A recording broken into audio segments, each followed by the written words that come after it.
Hai, Assalamualaikum warahmatullahi wabarakatuh.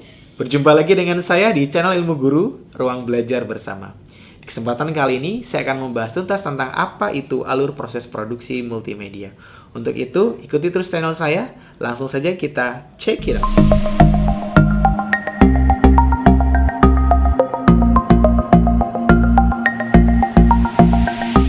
Sebagai seorang konten kreator, tentunya kita harus paham apa itu alur proses produksi multimedia.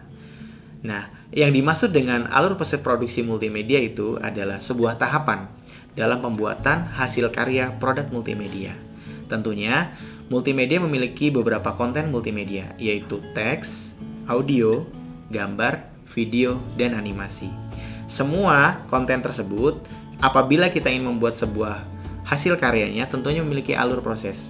Nah, alur proses inilah yang akan kita pelajari hari ini. Alur proses produksi multimedia terbagi menjadi 3 hal. Yang pertama yaitu praproduksi, yang kedua adalah produksi, yang ketiga adalah postproduksi atau pasca produksi. Mari kita bahas bersama-sama bagaimana alur proses produksi multimedia. Yang pertama adalah praproduksi. Praproduksi bisa dikatakan adalah tahap perencanaan awal, di mana seseorang ingin membuat sebuah konten multimedia perlu memperhatikan dan perlu merencanakan segala sesuatunya yang dibutuhkan. Yang pertama adalah kita harus memiliki ide gagasan yang cemerlang. Ide gagasan tidak cukup sampai situ saja. Ide gagasan harus kita tuangkan ke dalam bentuk naskah, kemudian storyboard dan storyline. Setelah itu, apabila naskah sudah jadi, baru ada proses perencanaan produksi. Dalam proses perencanaan produksi, kita perlu mempersiapkan kru, kemudian rincian biayanya, kemudian ada pemerannya, kemudian ada tempat, alur, dan sebagainya.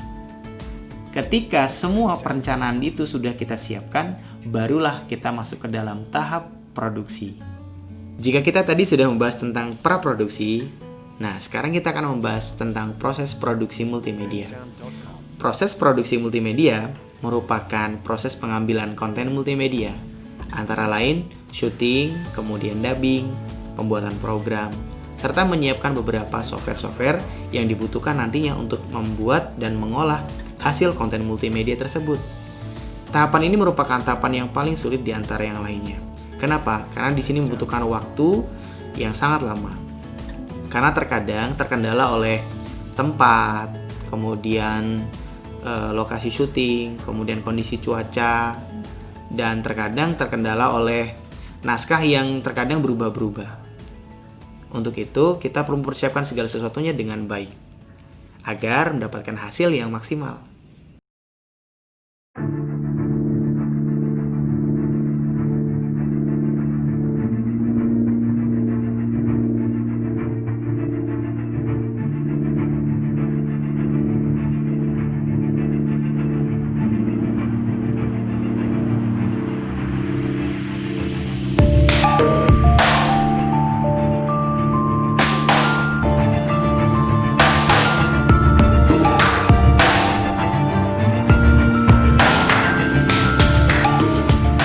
Tentu saja tidak cukup sampai di situ saja.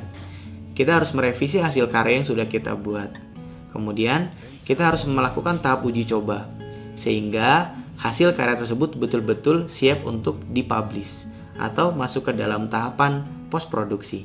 Yang tahap terakhir adalah tahap post-produksi atau pasca produksi. Di tahap ini bukan berarti tahapnya sudah jadi.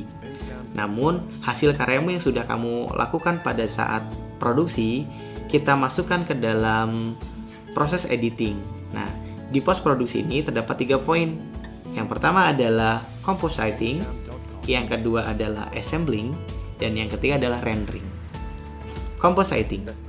Compositing merupakan tahapan menggabungkan beberapa unsur konten multimedia, kemudian kita berikan efek khusus dan diolah menjadi sebuah kesatuan menggunakan aplikasi atau software pengolah. Tahap kedua yaitu editing atau assembling. Tahap editing ini adalah melakukan sortir, melakukan pemilihan-pemilihan bagian-bagian, misalkan ada video yang perlu kita potong, bisa kita potong. Kemudian ada beberapa efek suara yang bisa kita noise atau kita rubah volumenya, bisa kita naikkan. Di sini adalah tahap editing. Nah, jika sudah kita edit semua, masuk di poin yang ketiga, yaitu tahap rendering. Tahap rendering adalah tahap menyatukan semua unsur dan yang sudah kita edit itu menjadi sebuah satu file jadi. Misalkan, hasil videomu yang sudah diolah dijadikan satu menjadi file MP4 sehingga bisa di style atau bisa di player ke semua konten, misalkan ke YouTube, bisa di player ke video, televisi, dan lain sebagainya. Gimana materinya? Sangat menarik bukan? Untuk itu, terus ikuti channel saya. Jangan kemana-mana, jangan lupa follow, subscribe, dan share jika memang video ini bermanfaat buat kalian. Ya, itu saja dari saya. Terima kasih. Wassalamualaikum warahmatullahi wabarakatuh.